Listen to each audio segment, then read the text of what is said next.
The courtroom door slammed shut behind me, and Judge Clarence Vaughan's voice sliced through the air like a blade. "You people think you can waltz in here and demand justice like it's yours to claim." His words hit me square in the chest, raw and unfiltered, the kind of venom that didn't need a whisper to wound. I stood frozen, my hands gripping the edge of the defense table, my heart pounding as the gallery gasped, a sharp collective inhale that told me everyone heard it, everyone knew what you people meant. My name is Amara Coleman, and I was there to defend my younger sister, Nia, against a flimsy vandalism charge that reeked of setup. But in that moment, I wasn't just her sister or her makeshift lawyer. I was every black woman who'd ever been told to shrink, to bow, to disappear. My blazer felt too tight, my scar a faint crescent on my knuckle from a night I'd rather forget it like it was alive. I wanted to fire back, to tear into Vaughan's smug face, but I'd learned long ago, in rooms colder than this one in Detroit, Michigan, that rage doesn't win. Precision does. I took a breath, met his eyes, and said, "I'm not demanding justice, Your Honor. I'm here to make sure it's served." The room went still, and I felt Nia's hand brush mine under the table. A silent plea to keep going, to not let him break us. I wasn't supposed to be here, not like this. 10 years ago, I was Special Agent Amara Coleman, one of the youngest, in the FBI's Detroit field office, chasing down corruption in a city where trust was a currency nobody could afford. I'd been good to good, maybe digging into a network of city officials skimming funds meant for schools and shelters.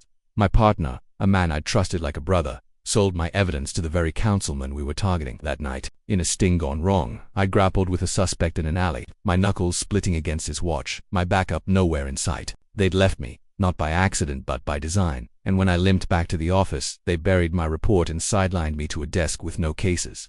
I walked away from the badge, but the scar stayed, a reminder that justice doesn't just happen, it's fought for. Now, here I was, in a courtroom that felt like a battlefield, fighting for Nia, who'd been caught up in a protest that turned ugly, accused of something she didn't do just because she was young, black, and loud about it. Vaughan leaned back, in his chair, his silver hair catching the light, his smirk sharp enough to cut glass.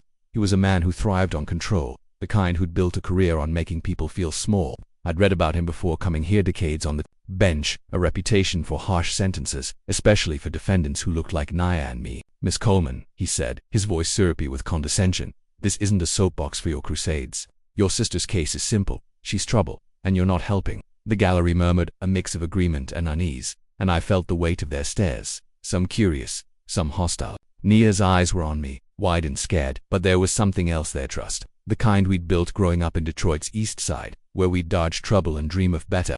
"Don't let him win," she whispered, her voice barely audible. I nodded, my jaw tight, and thought of the kids I'd been mentoring at the community center, where I ran a program teaching teens how to navigate a system stacked against them. This wasn't just about Nia, it was about all of them. I opened my folder. My notes, neat despite the late nights I'd spent preparing. "Your Honor," I said, "the prosecution's case lacks evidence. There's no video, no witnesses who can confirm Nia was involved in the vandalism." The prosecutor, a wiry man named Gerald Klein, stood, his tie slightly crooked, his confidence unshaken. "Miss Coleman's sister was at the protest," he said, "and we have testimony placing her at the scene." Testimony, he called it. But I knew better. I'd seen the police report, riddled with holes, and I'd talked to Nia's friend Malik, who'd been there. The cops had rounded up kids, pinned charges on whoever looked defiant. I countered. "Testimony without corroboration isn't evidence. Your Honor, I request access to the full police report and any body cam footage." Vaughan's eyes narrowed like I dared to challenge his kingdom. "We're not here to play detective," he snapped. "Sit down, Miss Coleman, before you waste more of our time." I stayed standing, my voice steady. "I'm not playing, Your Honor. I'm defending my sister's future." The gallery shifted, a few whispers turning into a low hum. I caught the eye of a young bailiff, Jamal, who'd grown up in my neighborhood. He'd come to one of my community center talks back when he was 17, asking how to stay straight in a city that bends you. Now, he stood by the wall, his face unreadable, but his eyes flickered with something, pride maybe, or recognition. I thought of the scar on my knuckle, the way it had bled that night in the alley, the way I'd promised myself I'd never let anyone silence me again. Vaughan's smirk faded, just for a second, and I saw a crack in his armor, a hint of unease. He didn't expect me to push back, not like this, not in his courtroom, where he was king and I was supposed to be nobody. Klein tried to pivot, tossing out vague claims about Nia's associations with troublemakers, words meant to stick like mud. I cut in, citing legal precedents I'd memorized, my voice calm but sharp, like a blade honed over years of fighting battles I wasn't supposed to win. "The prosecution's relying on hearsay," I said. "That's not justice, it's convenience." Vaughan's gavel came down, a quick, angry tap. "Enough," he said. "You're out of your depth, Miss Coleman. This isn't your world." The words stung, not because they were true, but because they echoed every time I'd been dismissed in FBI briefings, in community meetings, in life. I thought of Malik, who'd started a social media campaign to support Nia, #JusticeForNIA, trending on X with thousands of posts from kids like him, sharing stories of being targeted. I'd seen the posts late at night, my phone glowing with their voices, and it had lit something in me, a fire I hadn't felt since my FBI days. Vaughn's next words were slower, deliberate, like he was testing me. "Folks like you," he said, "think you can walk in here and turn my courtroom into a circus." The room froze. The phrase "folks like you," a slap that didn't need explaining. Nia's hand tightened around mine, and I felt her tremble, not with fear but with anger, the kind we'd both carried since we were kids. When neighbors would cross the street to avoid us, when teachers would assume we'd fail, I wanted to stand, to call him out, but I remembered my mentor's advice. Back when I was a rookie agent, don't let them bait you, let them bury themselves. I took a breath, my scar itching again, and said, "I'm not here for a circus. Your Honor, I'm here for the truth, and I won't stop until it's heard." The gallery went quiet, and I saw Jamal shift, his posture straighter, like he was rooting for me in silence. I sat back, my folder open, my heart racing but steady. Nia whispered, "You're scaring him." I looked at her, her braids neat despite the chaos, her eyes bright with the same fire I'd seen when she'd speak at protests, calling for change. "Good," I said softly. Klein shuffled his papers. The gallery murmured, but I felt a shift, like the kids on X were in the room with me, like Jamal's quiet nod was a signal. Vaughn could mock me, Klein could dodge, but I wasn't alone. I thought of the community, a center, where I'd started a new project, a podcast called Voices Unbound, sharing stories of people like Nia, like me, who'd been counted out but kept fighting. The first episode was set to drop next week, and I'd recorded it thinking of this moment, of standing in a room that wanted me gone and refusing to leave. I was Amara Coleman, and I'd learned in Detroit's alleys, in FBI betrayals, that justice isn't given, it's taken. I was taking mine now, and I was just getting started. The courtroom felt heavier now, as if Judge Clarence Vaughn's words, "folks like you," had thickened the air, making every breath a reminder of the line he'd drawn between us and him. I stood at the defense table, my hands steady despite the pulse hammering in my throat, my scar on my knuckle, a faint ache, like it was whispering memories of battles I'd fought and lost. "My name is Amara Coleman, and I was there to defend my sister Nia against a vandalism charge that was more about silencing her than proving her guilt." Vaughn's eyes bored into me, his silver hair glinting under the fluorescent lights, his smirk, a weapon he wielded with precision. He wasn't just a judge, he was a gatekeeper, a man who'd built his legacy on deciding who deserved justice and who didn't. I'd seen his kind before, in Detroit's FBI field office and city halls, where power wore a smile and a lie. But this time, I wasn't backing down. I looked at Nia, her braids neat, her eyes fierce despite the fear, and I felt a fire kindle in me, the kind that had kept me going through nights when I thought I'd never stand again. "Your Honor," I said, my voice low but unyielding, "my sister deserves a fair trial, and I'm here to ensure she gets it." Vaughn's lips twitched, like he was amused by the audacity of a black woman demanding fairness in his domain. But I saw something flicker in his gaze, and so, maybe, or the first hint of a crack in his armor. The prosecutor, Gerald Klein, stood, his tie still crooked, his confidence a practiced mask. He tossed out more insinuations about Nia's disruptive behavior at the protest. Words meant to paint her as a problem without needing proof. I listened, my pen scratching notes, my mind racing through the gaps in his story. I knew that truth. Nia had been at a rally for affordable housing, chanting for change, when the police swept in, targeting kids who looked like they might fight back. Malik, her friend and a volunteer at my community center, had told me how the cops twisted arms and stories, pinning charges on whoever stood out. I'd taught Malik in my program where we drilled kids on their rights, how to stay calm, how to demand a lawyer.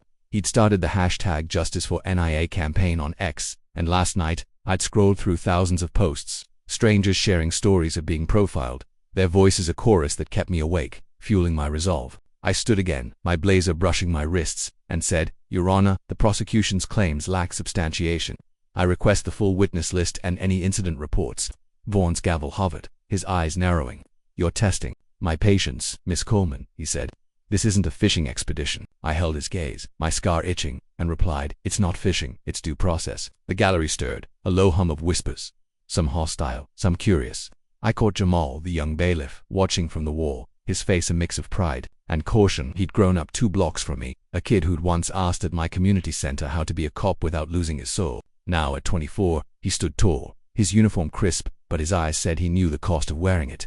I thought of my podcast, Voices Unbound, set to launch soon, where I'd recorded Nia's story, her voice bright and unbroken, talking about why she marched. I'd started it to amplify kids like her, like Malik, who the system tried to erase.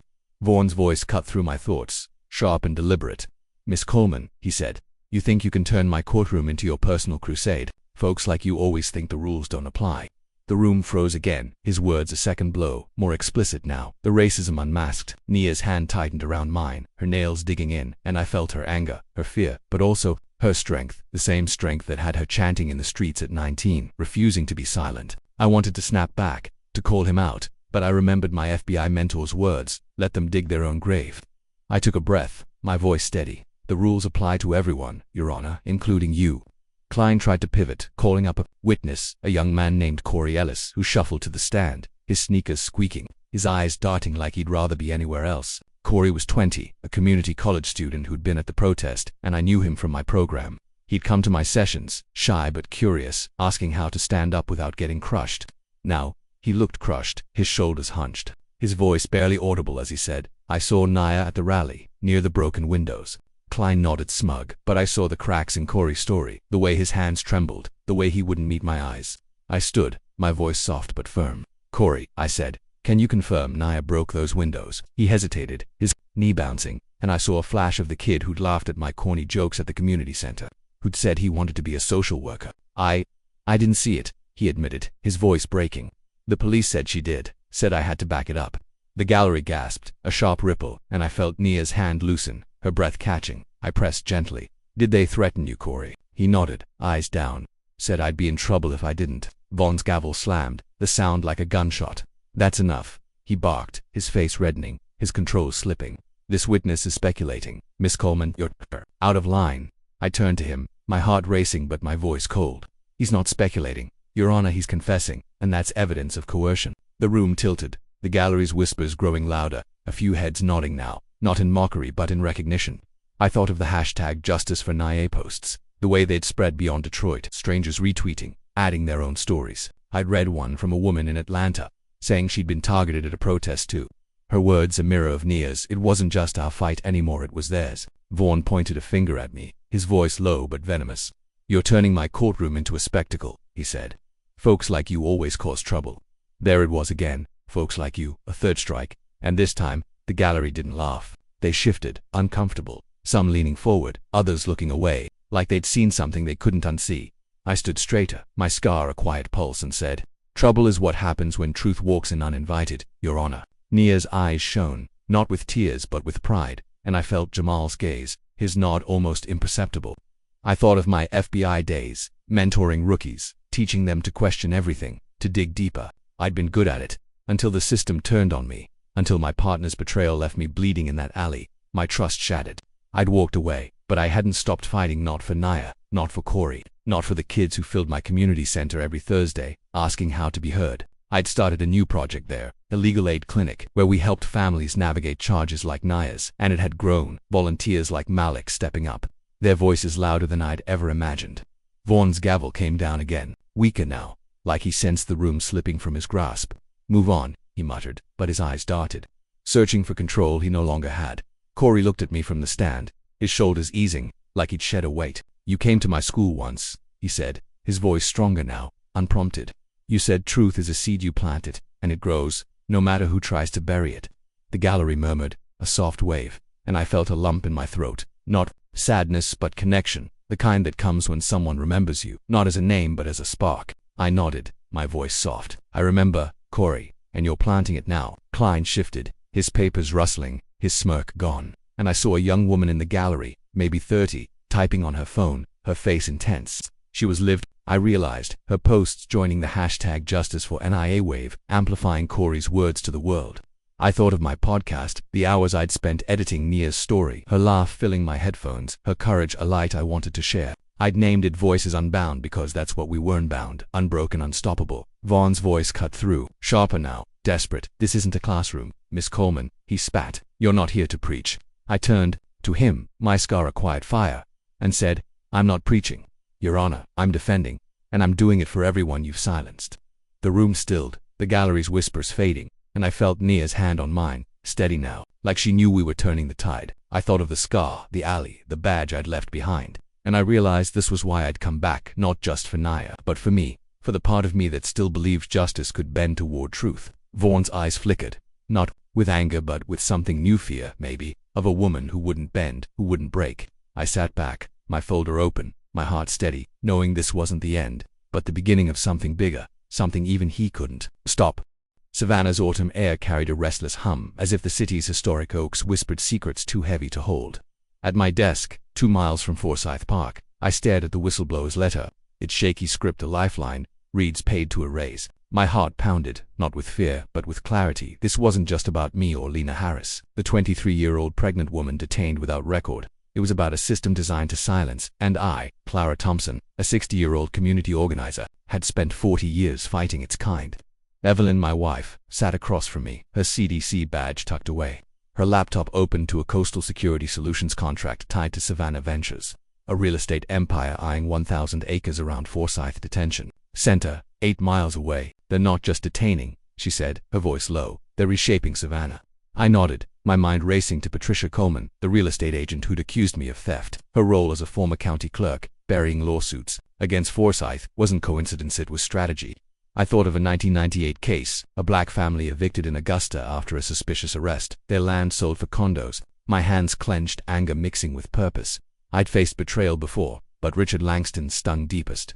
My mentor in the 90s, he'd called me Savannah's conscience. Now, as a Homeland Security advisor, he flagged me for surveillance. His coded L4X22 orders targeting disruptive profiles like Lena. His betrayal felt like a wound, but I channeled it into resolve. My heart set on exposing the network binding Reed, Patricia, and Richard. I met Jamal at our community center, 3 miles from downtown, where his 60-foot mural of Lena glowed with defiance. His poetry workshops had grown, 50 teens now crafting verses for her, their words a rebellion against erasure. They're calling it the Lena movement, he said, his dreadlocks tied back, his eyes fierce but shadowed with doubt. I saw my younger self in him, rallying in Macon, unsure if my voice mattered. You're their spark, I told him, my pride warm but heavy as courage carried risks.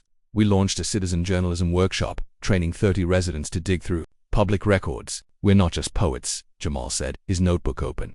We're truth finders. I nodded, my heart swelling. This was the Savannah I'd dreamed of, united against silence. Evelyn joined us, sharing a leaked email from Coastal Security, neutralize risks in historic district to secure investment. The words chilled. Melina, pregnant and shopping, was a risk to their $500 million condo plan. I thought of Tanya Harris, Lena's mother, her tears as she clutched Lena's ultrasound.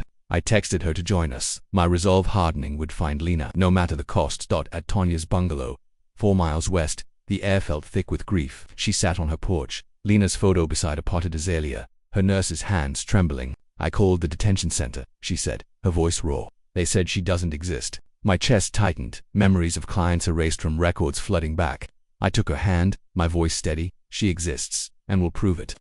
Tanya's eyes met mine, her strength a quiet fire. She'd worked double shifts to raise Lena, defying a world that judged her skin. Jamal sketched her portrait, his pencil soft but deliberate, capturing her resilience. We're making her story loud, he said, his voice cracking. I felt their bond, a mother and a poet, united by loss, and promised, we won't stop. But the second note, slipped into my coat at the workshop, lingered. Lena's time is running out. My heart raced, but I tucked it away, my focus on Tanya's hope. At the library, 1 block from Chippewa Square, Jamal and I uncovered a hidden archive, dusty box of Forsyth detention records, mislabeled as closed cases. A 2017 lawsuit, alleging illegal detentions, bore Patricia's signature, dismissing it as insufficient evidence. Her role wasn't just clerical. She'd greenlit land grabs for Savannah Ventures, clearing black and low-income families from 1,000 acres. She's not just a gatekeeper, I said, my jaw tight. She's their architect. Patricia's ambition was clear. Her real estate deals with Savannah Ventures netted her $200,000 commissions. Her prejudice, a tool for profit. I thought of her cold smile in the park, her QR scan, a performance to protect her status. Jamal posted a thread, linking her to the lawsuits, hitting 100,000 retweets. She's scared now, he said, his eyes fierce. I nodded, but Reed's shadow loomed larger. His arrests weren't just biased. They were orders, his career tied to Savannah Ventures' expansion. A whistleblower's letter, left in my mailbox, confirmed it. Reed gets bonuses for high-risk detentions. He knows the names are erased. My heart sank. His smirk wasn't just pride, it was fear of losing his place in a system that rewarded him. The vigil at Chippewa Square swelled to 3,000. Their candles a sea of light under the Oglethorpe statue. Jamal read a new poem. Lena's not a ghost, she's our heartbeat. Tanya spoke, her voice breaking. My daughter's alive, and I need her home. I took the mic, my heart pounding. They erase us to build their empires, but we're louder together. The crowd roared, but a coastal security van, 200 yards away, watched, its plates hidden. Evelyn whispered, "They're circling." My pulse quickened, but Savannah's unity fueled me. Our radio show, Voices Rising, hit 80,000 streams, with callers sharing profiling stories.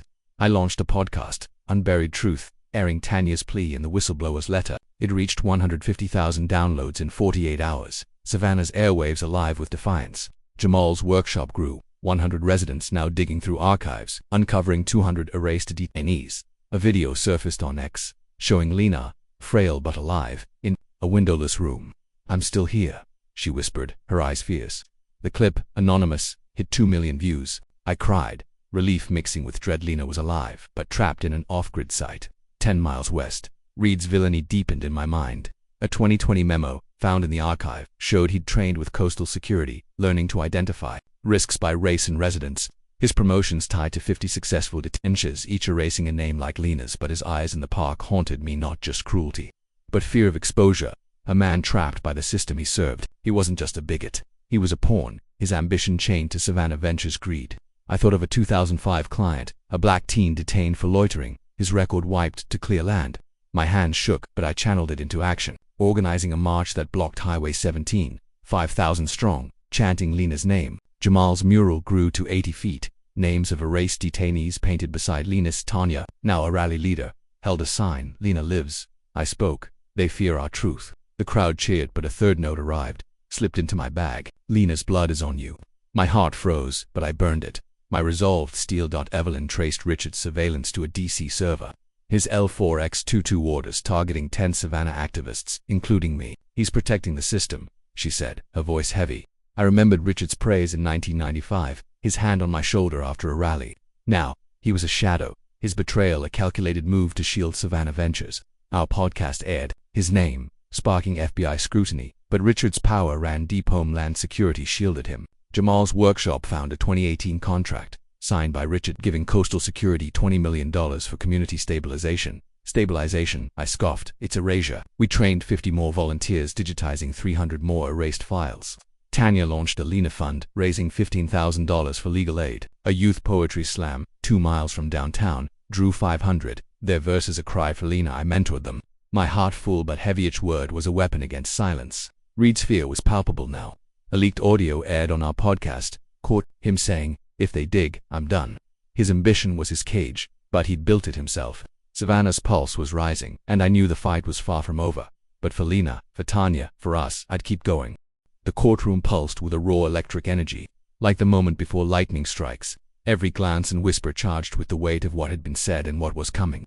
I stood at the defense table, my scar on my knuckle, a quiet throb, my heart steady but fierce, a fire kindled by years of fighting battles I wasn't supposed to win. My name is Amara Coleman, and I was there to defend my sister Nia against a vandalism charge that was nothing but a flimsy excuse to silence her voice.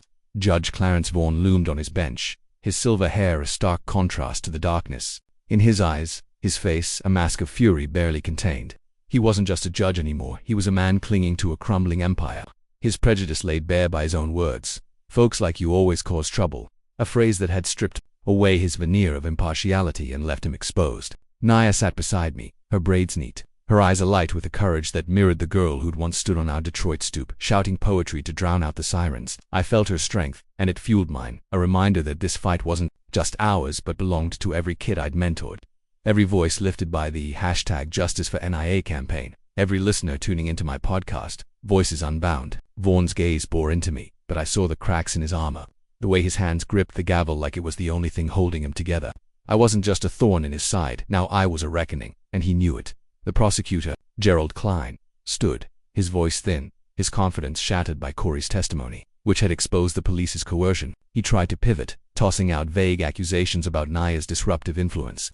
But the gallery wasn't buying it. Their murmurs had shifted, no longer mocking but questioning, a tide turning against the lies.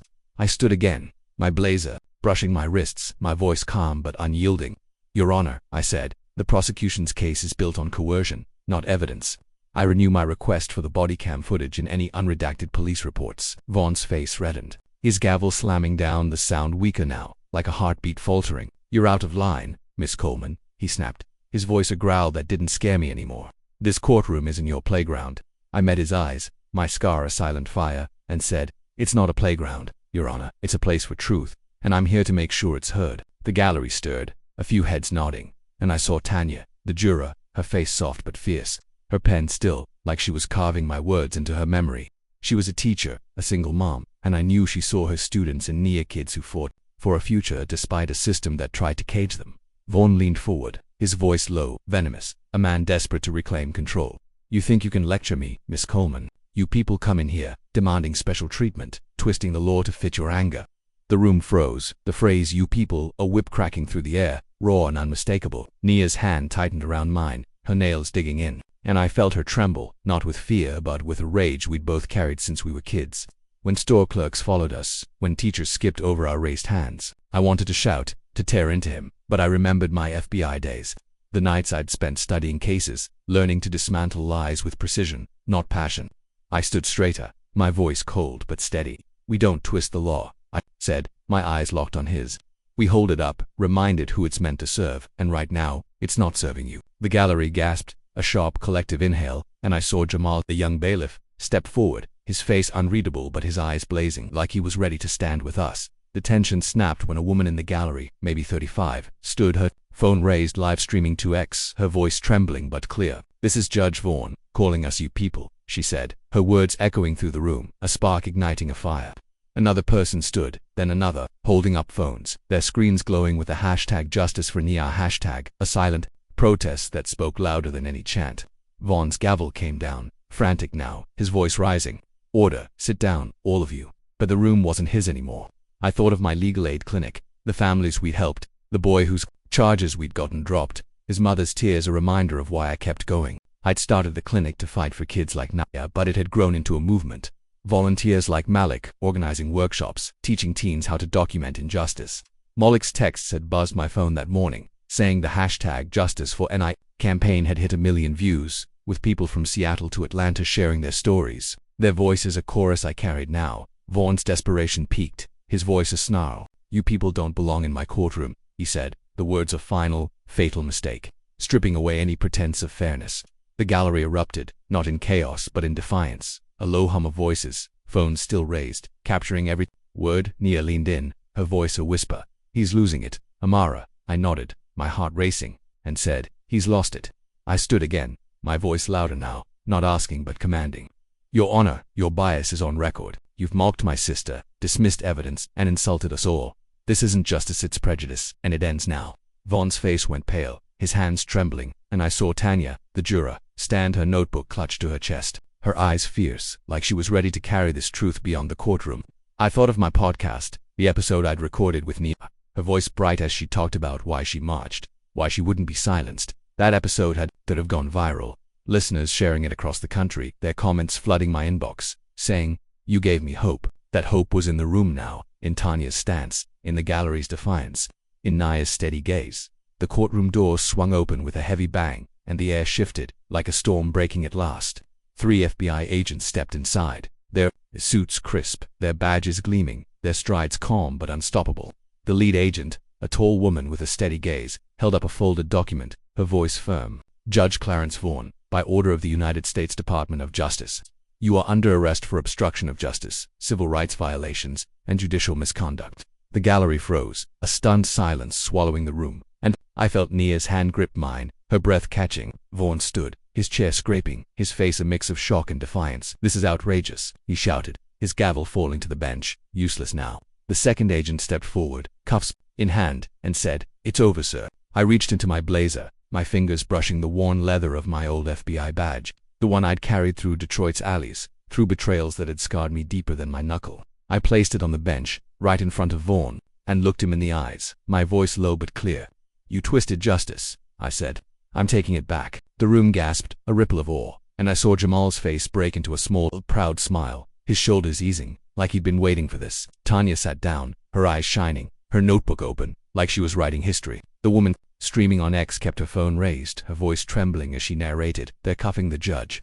Klein slumped in his seat, his papers scattered, his fight gone. I thought of my FBI days, the night I'd been betrayed, left bleeding, in that alley, my trust shattered by a partner who'd chosen power over truth. I'd walked away, but I'd never stopped fighting.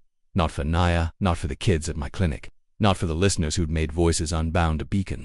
The lead agent glanced at me, her nod subtle but earned, and said, "Your intel was spat," Agent Coleman. I didn't smile, but I exhaled, a weight lifting, not of victory but of clarity, a sense that I'd reclaimed something I'd lost long ago. Vaughn's voice cracked as they cuffed him, his eyes darting to me, not with anger but with fear, the kind that comes when a man realizes his throne is gone. "Who put you up to this?" he demanded, but the agents didn't answer. They didn't need to. The answer was standing right there, in me, in Nia, in the gallery's glowing screens, in Tanya's fierce gaze, as they led Vaughn toward the side door, his shoes scraping the floor. I felt Nia's hand in mine, steady and warm. And I remembered a night when we were teens, sitting on our roof, counting stars, promising we'd never let the world break us. I looked at her now, her eyes bright, and whispered, "We're not done yet." The gallery watched in silence, not with cheers but with awe, the kind that comes when justice doesn't just arrive but transforms. I stood there, my badge still on the bench, my scar quiet at last, knowing this was more than a win, it was a beginning, a truth that would echo far beyond this room. The courtroom was still now, a quiet that wasn't heavy but alive, like the hush after a song ends, carrying echoes of every note. I stood at the defense table, my scar on my knuckle calm, my heart full, not with the rush of victory but with the weight of a promise kept. My name is Amara Coleman, and I had just watched Judge Clarence Vaughn, a man who'd wielded his bias like a weapon, led away in cuffs, his reign of prejudice shattered by the truth we'd dragged into the light. Naya sat beside me, her braids framing a face radiant with relief, her eyes bright with the fire that had always defined her. The same fire that had her chanting for justice in Detroit's streets at 19, refusing to be silenced. The charges against her had been dropped, the prosecution's flimsy case undone by Corey's courage and the FBI's warrant. But this moment was bigger than her freedom. It was about the kids I'd mentored at my community center, the voices lifted by the hashtag Justice for NIA campaign, the listeners who'd found hope in my podcast, Voices Unbound. The gallery watched us, their phones lowered, their faces a tapestry of awe and determination, like they'd witnessed a truth they'd carry forever. I felt Nia's hand in mine, warm and steady, and I knew this wasn't just a win, it was a rebirth, a vow to the girl who'd once trusted me to make the world right. I looked at the bench where my old FBI badge rested, its leather worn from years of carrying it through Detroit's shadows, through betrayals that had scarred me deeper than my knuckle. I'd placed it there to confront Vaughn, to show him that the justice he'd twisted wasn't his to claim. But now it felt like a tether to the Amara I'd been before the alley, before the night my trust bled out. I thought of Naya at 13, sitting cross-legged on our couch, asking why the heroes in movies never looked like us. I'd had no answer then, only a quiet promise to fight for her, to carve out a world where she could shine. Now, as the courtroom emptied, I saw that world taking root not just in Nia's freedom but in the people around us. Tanya, the juror, approached, her notebook pressed to her chest, her eyes soft but fierce. "You gave my students a story to believe in," she said, her voice steady, a teacher who saw her kids in Naya and me. "I'm going to teach them about this, about standing up."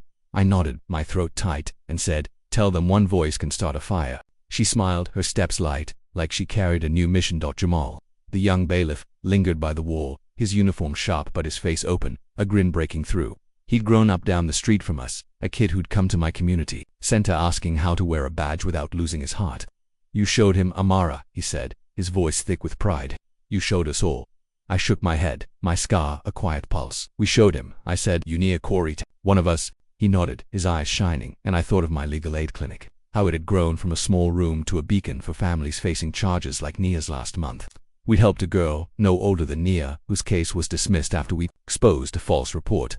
Her father had shaken my hand, tears in his eyes, and said, "You gave us back our daughter."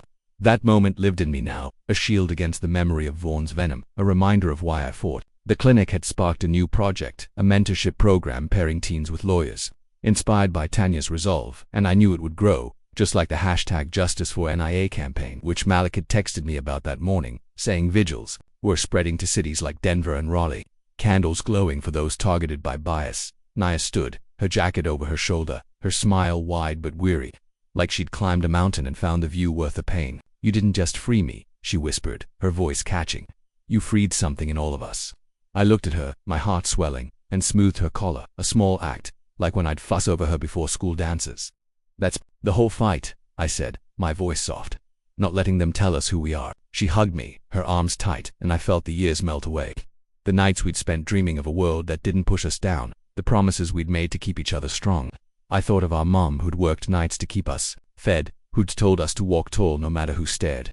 She was gone now, but her strength was in Naya's fire, in my resolve, in the truth we'd carried into this room. I picked up my badge, slipping it into my pocket, not as a return to my past but as a symbol of what I'd reclaimed a purpose, a light that no betrayal could dim. As we walked toward the courtroom doors, the gallery parted, their nods and whispers, a quiet symphony of respect. A young man, maybe 30, approached, his phone at his side, his face alight with gratitude. "Your podcast saved me," he said. Hearing Nia's story, I knew I could keep fighting. I smiled, my throat tight, and said, "Your story matters too. Keep telling it." He nodded, his eyes bright, and I thought of Voices Unbound, how it had exploded after Nia's episode.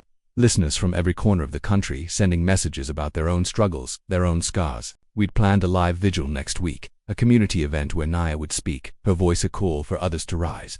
I'd been nervous, unsure about the spotlight, but Nia had said, "Let them see us, Amara. Let them know we're unstoppable." Her courage had convinced me, and now, stepping out of that courtroom, I knew she was right. Outside, the Detroit air was cool, the skyline a glow of steel and glass, the city's pulse steady despite its wounds. Reporters swarmed, their cameras flashing, their questions sharp. One shouted, "Agent Coleman, are you rejoining the FBI?" I paused, Nia beside me, her arm linked with mine, and smiled, not with pride but with peace. "No," I said, my voice clear. "I'm staying here, building with my community, where I belong." The crowd stirred, some clapping, and I felt Malik behind us, his phone out, streaming our exit, the hashtag #JusticeForNIA hashtag still alive. He'd texted earlier, about the vigils, thousands gathering in parks, their signs reading "Truth Prevails," their candles a sea of light. I thought of the clinic, the mentorship program, the kids who'd fill our next workshop, their dreams bigger than the system that tried to chain them.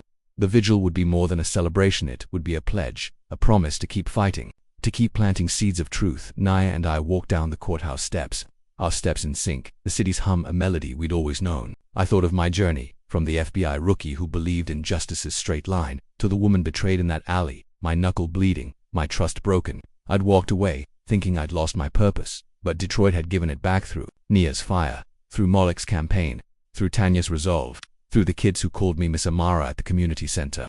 I'd learned that justice isn't a gift, to fight, won not by shouting but by standing, by building, by refusing to let bias define us. I'd learned that scars, like the one on my knuckle, aren't just wounds, they're stories, proof we've survived. I'd learned that truth is a seed, and it grows when we plant it together, in courtrooms, in vigils, in every voice that dares to rise.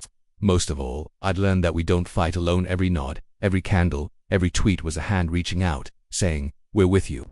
I looked at Nia, her smile soft, and thought of the question I'd ask the world, the one burning in me now. If you were in a situation like ours, facing judicial misconduct and bias, with someone you love targeted for who they are, how would you approach it to achieve the best outcome?